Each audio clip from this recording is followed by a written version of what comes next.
Jadi pembunuhan berencana yang disertai dengan kejuran pemberatan ini dilakukan oleh seorang atas nama Sumani yang sampai sekarang belum bisa diambil keterangannya karena yang bersangkutan sakit. Ini kita awali pada saat kejadian ini adalah tanggal 3 Februari kemarin, yang perkiraannya pembunuhan itu dilaksanakan pada pukul 21 sampai pukul 24. Saya ulangi, tersangka belum kita mintain keterangan, tetapi kita bisa menetapkan bahwa saudara Tsunami adalah seorang tersangka tunggal. Ini kita lakukan karena dalam 184 KUHP tidak perlu keterangan tersangka, tetapi hasil saintifik identifikasi telah membuktikan cukup bukti yang bersangkutan sebagai tersangka. Awal mulanya adalah berangkat dari TKP, di mana korban sebanyak 4 orang, ada ayahnya, ada istrinya, ada anaknya, dan ada cucunya, yang 1 hari 1 malam itu meninggal di TKP di rumah. Dari berangkat olah TKP ditemukan ada gelas, di mana gelas itu ada sidik jari.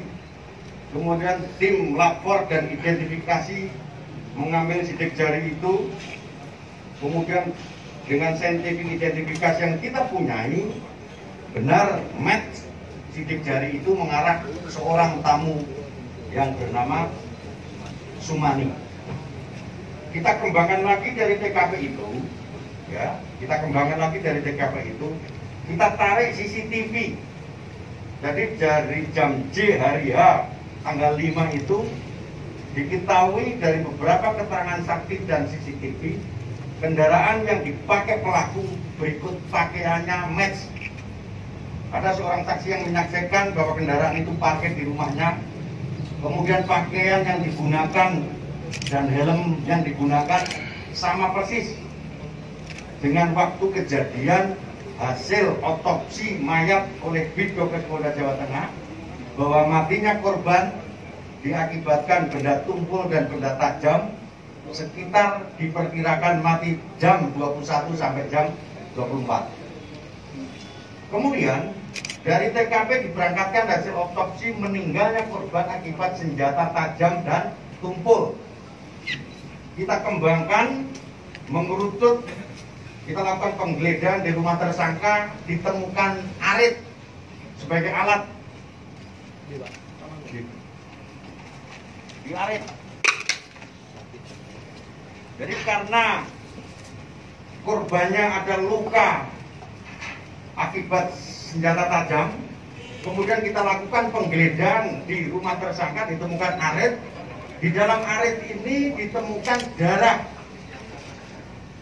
Jadi darah hasil lapor yang kita punyai di arit ini identik dengan darah korban istrinya, yaitu saudari Morwati. Kemudian di samping arit, tersangka kita kembangkan lagi di kuku tersangka, kemudian di kunci kontak tersangka ada darah juga yang identik dengan darah korban.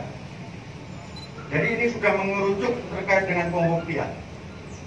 Benda tumpul dan benda tajam sekitar diperkirakan mati jam 21 sampai jam 24.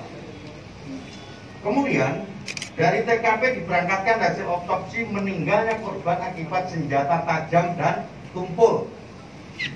Kita kembangkan, mengerucut, kita lakukan penggeledahan di rumah tersangka, ditemukan arit sebagai alat. Di arit. Jadi karena korbannya ada luka akibat senjata tajam, kemudian kita lakukan penggeledahan di rumah tersangka, ditemukan arit. Di dalam arit ini ditemukan darah.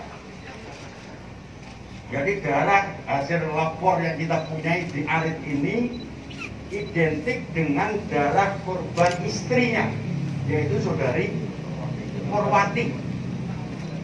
Kemudian di samping arit, tersangka kita kembangkan lagi di kuku tersangka, kemudian di kunci kontak tersangka ada darah juga yang identik dengan darah korban.